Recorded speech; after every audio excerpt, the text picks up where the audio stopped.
What is going on, everybody? Welcome back to another episode of Hutch Coming in Clutch. I'm your host, Hutchison Brown, and today we've got a fantastic show. This is the first week of in-season content. Week one is upon us. This Thursday night, the Dallas Cowboys are taking on the Philadelphia Eagles, kicking off the NFL season for 2025. So we're starting 2 podcast episodes a week. If you didn't listen last week, I talked about my schedule, talked about what's coming up this season, how I'm going to go through the schedule on Tuesdays and Thursdays with my show. So if you missed that, go check it out. Last week's episode of Hutch Coming in Clutch. But if you know already, you know what's coming today. We're talking about the biggest questions and things to look for heading into week one. Usually we do some reactions to the previous week, but there is no previous week. So we're just looking at questions heading into week one. And then we're also going to talk about some undrafted gems, some players that are probably sitting on your waiver wire right now that it's probably wise if you went and picked them up.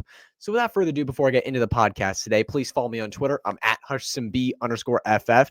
Make sure you follow me on Blue Sky as well. And make sure you subscribe to this podcast wherever you're listening and leave a review. If you can, like, subscribe, whatever you can do on the apps, on the platforms to push this podcast forward, please do so. I'd greatly appreciate that. And then also check out my work with Football Guys. I'm doing a lot of work on their Discord this year, some work on the YouTube live streams, maybe some articles as well. Gonna be doing a lot of stuff with them this year, so make sure you check me out over at footballguys.com. And make sure you just check out footballguys.com in general. They're a fantastic company. They do great fantasy football work. Blessed to be a part of them. So make sure you check them out. So let's just start right away with the questions heading into week one. I came up with some of my own, but then I also wanted to get some from Twitter. So we have a few from Twitter comments as well. So we're going to start. Micah Parsons got sent to the Green Bay Packers. You know, obviously this is a defensive player, but this is an all-pro level talent, one of the best defensive players in the league right now. How does this affect fantasy football heading into week one? Obviously this happened very last minute. How does this affect week one for fantasy purposes, and how does this affect the season? So I think this has huge impacts on both teams. Looking towards the Dallas Cowboys, first off, you got huge holes on defense now. I mean, Micah Parsons fills a lot for your defense, and this defense is already looking shaky outside of Parsons. Now you lose Parsons, an all-pro level talent, and this is looking like the 2025 Dallas Cowboys could be very similar to the 2024 Cincinnati Bengals, where you have a good quarterback in Dak Prescott, lots of weapons with CeeDee Lamb, Jake Ferguson, and George Pickens, and you have not the most trustworthy running game and a terrible defense. So I'm saying wheels up for Dak Prescott, CeeDee Lamb, George Pickens, and Jake Ferguson, even more than I was previously. I was already a little higher on Lamb, Dak, and Pickens compared to consensus. Actually, I was at ADP with Pickens, but mostly more higher on Lamb and Dak and Ferguson at their ADPs compared to consensus. So I'm really excited about this passing offense this year. And if this passing offense is going to be scoring a lot of points, that means we're going to get some points out of these running backs as well, especially in the receiving game. So keep an eye on this backfield. Obviously, this is a huge ambiguous backfield heading into the season. So this is worth keeping an eye on. And then also, let's talk about the Packers side of this, because I think this affects them too. Their defense is now loaded. They have a huge piece now added on defense. Their defensive performance all around is likely going to jump up. And that means they're going to be leading more games, potentially win more games. And as a result, we're going to see more running the football. When you're ahead in games and you're leading, we saw Matt LaFleur last year in the second half. The Packers were 25th in the league in pass attempts in the second half of the season. They were not afraid to run the football. And you have a stud running back in Josh Jacobs, who finishes a top 6 running back in most PPR scoring formats last year, and one of the league leaders in rushing attempts, one of the league leaders in rushing yards last year. He is set again for another big season. And I think he's honestly, I mean, I've been on him all off season as a bit of a value, like slightly above ADP, but I definitely dinked him up a couple spots in my draft rankings now to the point where he is a solid value at ADP, in the late second, early third round. Now let's move on to the next thing. Let's look, man. It's going to be fun to watch JJ McCarthy this week, especially JJ McCarthy versus Caleb Williams, and especially seeing JJ McCarthy getting tested in week one really heavily against a really solid Chicago defense that has a lot of talent on every position. So what does JJ McCarthy look like? Obviously, look, with these younger quarterbacks this year, people are going to have huge eyes on them in week one. Let's be patient with these guys. I know JJ McCarthy's stepping into year two. I know the expectations are very high. Let's be patient with McCarthy. Let's see what he does this week. Obviously, you're missing Jordan Addison. You just added Adam Thielen. So the weapons are a little confusing here in Minnesota, and you go up against a really hard defense and your young quarterback still learning the system. I think we got to be patient here, but it's going to be really fun to watch him in week one, see what he does. And same thing with Caleb Williams as well. New system, new offense, new weapons. and he's a young quarterback still learning the game. So I think you got to be patient with these two quarterbacks this week. But I know this is a game that people are going to have their eyes on heavily. Now let's talk about this Texans backfield. Obviously, Joe Mixon's out for a while. He was recently placed on IR about a week or so ago, and people have been scrambling to pick up options in this backfield. What are we looking at this week? I personally, when I think about it, when you look at it week one, Chubb is the veteran. He has the big name value. He's played in this league a long time. And I think he's going to earn the trust of the coaching staff right away and play as the starter in week one. I think Dameon Pierce could get mixed in. Woody Marks as well, especially as a receiver, could get mixed in. But I think for now, we're going to see Chubb as a starter. Will it be efficient? I doubt it. Last time we saw Nick Chubb play football, it really wasn't a good sight, unfortunately, for him. And he's at 29 years of age, coming off multiple ACL tears over the last couple of years.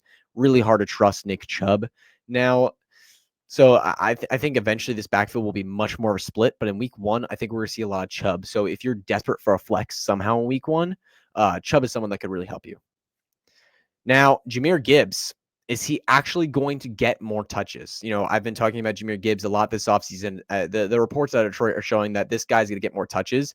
I really want to see in the first half of the game, because usually what happens is that they use Montgomery a lot in the first half as a bowling ball and just crush opponents, deliver big hits, deliver blowing hits, and then a lot of Jahmyr Gibbs in the second half where you're seeing a lot of explosive plays when the defense is really, really tired. You know, that's not exactly how it went every game, but that's a lot of what you saw, especially early downs, early in the game on the first couple drives. You saw a lot of Montgomery, and then eventually you see more Gibbs as the games go on. Let's see if they switch that up, because the reports are showing that early in practices, early in scrimmages, Gibbs is on the field first. And we're seeing that a lot more often in training camp for the Lions. Let's see if that actually happens on the field. I would love to see it. Now let's talk about Jags backfield. What are you looking at the Jags backfield for this week? I mean, honestly, man, I think Travis Etienne's the most talented back on this team for now. That's what I believe at this point. You know, Bayshall Tutin's a day 3 pick. Hard to project running backs in day 3 to be any good. The hit rate on them is incredibly low. And then when you look at Tank Bigsby, he's a very fine grinder back, but he's not much more than that. Like, Etienne's a spectacular pass catcher. He can make some big plays in the open field. He has a great yards after contact ability. He can juke anybody out of their socks. I think he's got some really special talents, honestly. And looking at his draft capital, he was a first-round pick just a couple of years ago. And we've seen him finish as a top 5 running back in fantasy football before. I think if the Jags, are smart, I think he's the guy. I think he's the lead back. And it's why I've been drafting him a lot in fantasy this offseason. But this backfield is one to definitely keep an eye on, because there's definitely been some rotation in training camp between all three. Now let's go to Jaylen Warren versus Caleb Johnson. This one I added pretty late because Jaylen Warren just got an extension. 2 years, nearly $10 million. I mean, looking at it, this makes it pretty clear that, Jaylen Warren's the guy. Jaylen Warren's the starting running back. The offseason battle has been interesting. We've seen Caleb Johnson work a lot with the second team, most in training camp and in preseason. We've seen some first team reps here and there, but it seems like the majority of the first team reps have gone to Warren. He's the better pass protector, better receiver, and I honestly think he's just simply the better player. Caleb Johnson was not an exciting prospect to me coming out. I thought he was not agile at all. I saw a severe lack of ability to cut horizontally. He's just a straight ahead runner, and he's okay as a receiving talent. He just doesn't have the explosive ability that you need as a running back. But Warren has it, and he is way more physical than Caleb Johnson is. He's got that grit. He's got that energy that Johnson just simply doesn't have, or at least we haven't seen out of Johnson yet. So I think Warren's going to be the starter, and this money proves it. So if you've been drafting Warren late, great for you. But if you still have a draft coming up, get some Jaylen Warren on your roster. Now, let's look at the last 2 questions for this week. I'm kind of rapid firing them just for fun. I wanted to get a lot of them in here. So these last 2 are both from Twitter. A couple of these before were from Twitter as well, but let's look at these last 2. Fade Ridley week 1 against Patrick Surtain. So the Tennessee Titans get the Denver Broncos this week. I don't remember. I think it's Sunday night or Monday Night Football, if I'm not mistaken. It's sometime this weekend. I completely forgot to look it up before the show, honestly. Let's look it up real quick. Let's look it up. I looked up what time is the game, and it's not. Bro, it's not showing me. Google sucks. All right, here we go. Sunday at 4 o'clock. So neither it is Sunday afternoon in the late afternoon in terms of Eastern time. So never mind. I was completely wrong on that. So anyways, fade Ridley in week 1 against Surtain. And I love the second question in this. The second question in this is something we need to talk about. I don't think he is a start your studs level player, Because obviously in week one, we'll talk about this, on the Thursday episode. Start your studs, man. Start the guys that you drafted to be your starters. Start the guys that you drafted to be your great players in fantasy football. Start your studs. Calvin Ridley, I agree, does not fit in this category of studs. He is a wide receiver 2/flex play, and that's awesome. That's great for your team. I think he's been a solid value in drafts this offseason. But when you look at Denver's defense, they're absolutely elite, looking like one of the best defenses of football all around this year. And they get week one rookie Cam Ward, and Calvin Ridley's going against Pat Surtain. That's a really hard matchup, and I don't think this is going to work out for fantasy this week. If I'm fading Calvin Ridley this week, I don't think this is a good matchup for him. So now let's move in to undrafted gems. We're going to be talking about some guys that I feel like are going way too low in drafts. I mean, maybe they're picked with the last pick in their draft, but guys that are also simply going undrafted. I looked outside the top 18 rounds in a 12-team format, so outside the top 216 picks. So most drafts, these guys are not being touched, and I think it's way out of line. So look, the first one is going to be a rookie wide receiver that I think has a lot of excitement, a lot of juice, and that's Jalen Noel. We haven't heard a ton out of him in training camp. We've seen some plays here and there, but not a ton. But I'm still really excited for him as a talent. He's got a quick twitch, very explosive off the line, incredible footwork and route running. He's got that down. He is a perfect explosive slot wide receiver, but he can work out of the slot and stretch the field. He's got the speed. He's got that 4.4 level speed to break defenders' ankles, to break downfield, make some big 20-plus yard catches. He's got that ability. He can play in the slot, but he can also work a little bit outside if you really need him to. Over the last 2 years at Iowa State, 146 catches, 2,014 yards, 15 touchdowns. And that was with Jaden Higgins as competition as well, and a mixed up quarterback play. Yeah, this is looking really, really good as a prospect. So I like Jalen Noel, the 3rd-round pick out of Iowa State for the Houston Texans. Obviously, Christian Kirk right now is the slot wide receiver for the Texans probably to start the year. But watch out in the second half of the year. I think Noel could take over this role, because when you look at this offense, it's a lack of a run game. So you're eliminating that. And then you have Nico Collins as your clear-cut wide receiver 1. That's awesome. I think he can go 1,500-plus yards this year if he's healthy. But then outside of that, it's a wasteland where you have Christian Kirk, Jaden Higgins, Jalen Noel. It's wide open to who could be the number 2. Obviously, Christian Kirk and Jaden Higgins aren't slums. Like, you're going to have to – Jalen Noel's going to have to earn it. But it's wide open. Any of those 3 could be the number 2 in this offense. I think Noel has the talent to be able to do it. So keep an eye on him late in drafts as an undrafted gem. Next one we're talking about is Ja'Tavion Sanders. I posted about this on Twitter earlier this week. Among tight ends with 40 catches last year, he was top 12 in yards after catch per reception among tight ends.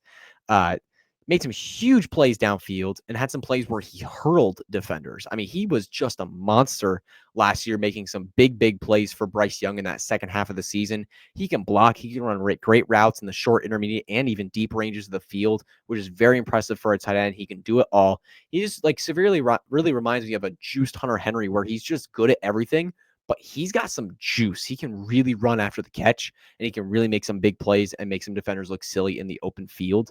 And when you look at this offense right now, it's obviously Teteroa McMillan as the wide receiver 1 of this offense, most likely, but he's a rookie, so he might take some time to adjust to the NFL. We have no idea what he's going to do week 1. And then you have Xavier Legette, who was a first-round pick but had a terrible rookie season. We don't know what he's going to do in year 2. And Jalen Coker, who I really, really like as a potential breakout candidate, just got landed on IR, which really sucks. I think he could still have a great season in the second half, but he's on IR week 1 through 4. And then Adam Thielen is gone. And then Hunter Renfrow was released by the team, but then re-signed because Coker is on IR. I don't think there's much commitment there. So it's wide open in this receiving room. Anybody can make huge steps up. And I think Sanders is one of those guys who's flashed a lot in training camp, and he can make a huge step up this year. So I really like Ja'Tavion Sanders late in drafts, as an undrafted free agent. If he goes undrafted, or maybe with the last pick of your draft, just scoop him up and keep an eye on him. Kendre Miller, running back of the New Orleans Saints. Yes, I'm still keeping Kendre Miller alive. I'm basically the only one, but I'm still keeping an eye on him. When he was healthy last season, he had some really solid flashes and made some really good runs. And this preseason, he's had a really solid showing. In the preseason finale, he had 3 carries for 15 yards with the starting offense. He's made it very clear in training camp and in preseason that he is the clear-cut number 2 back to Alvin Kamara. And we saw a great quote from Kellen Moore saying, we wanted to get Kendre Miller with that group, the first-team offense, which I which I felt like was going to be a great opportunity for him.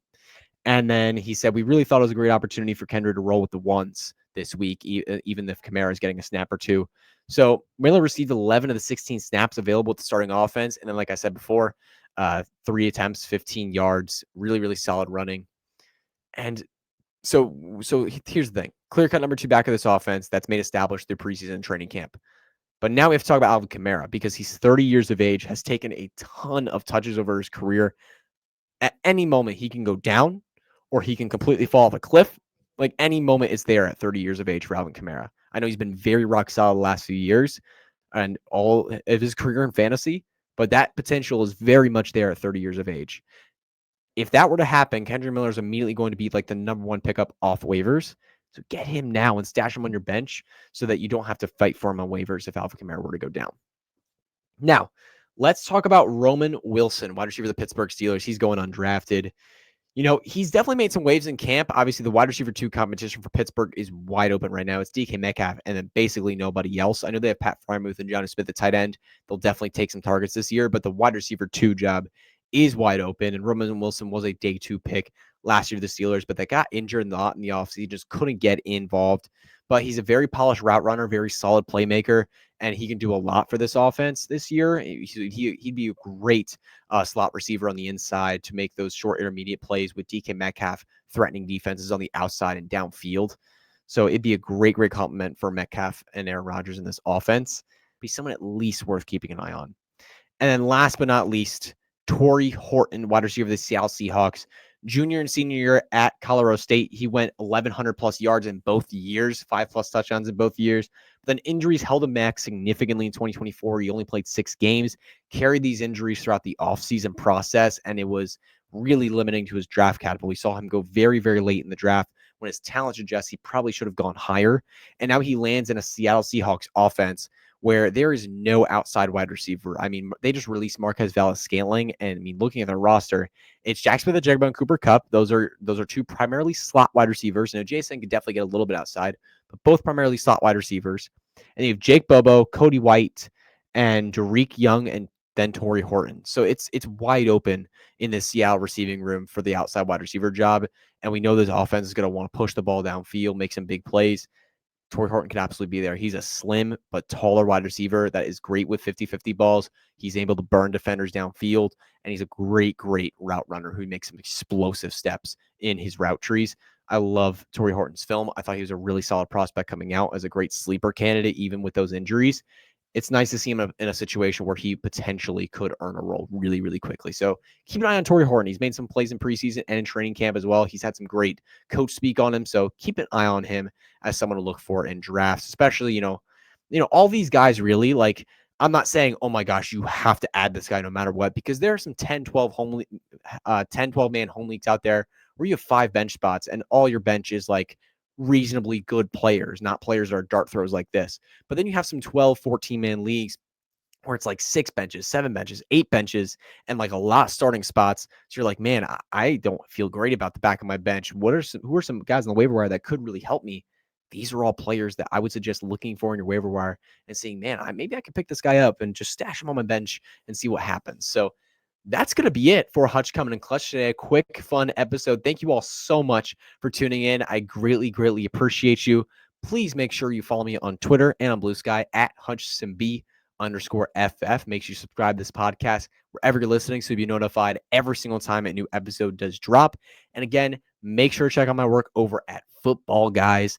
And reminder for next week, obviously I talked about this last week with the schedules, but next week, man, injury updates, bye week, well, not bye week updates, it's week 1, no one's on bye, but injury updates, my coming in clutch players of the week. We're talking about some mailbag, we're answering some start sit questions, trying to get a lot of different perspectives in on the fantasy football world in week 1.